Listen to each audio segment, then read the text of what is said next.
Gazdaságtant hallgattam, és nagyon szerettem.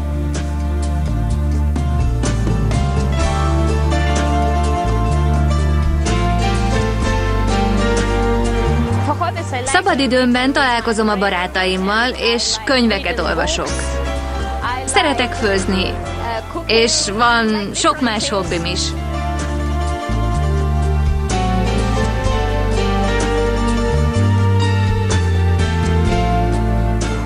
Minden nap körülbelül 15 percet edzem.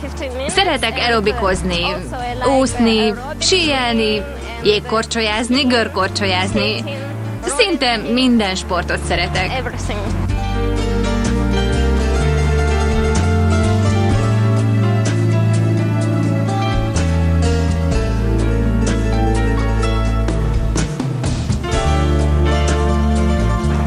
Moszkva egy régi város.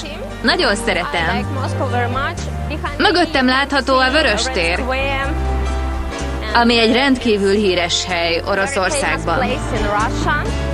Moszkvában számtalan érdekesség található, amelyeket érdemes meglátogatni, és történelmi szempontból is roppant izgalmas.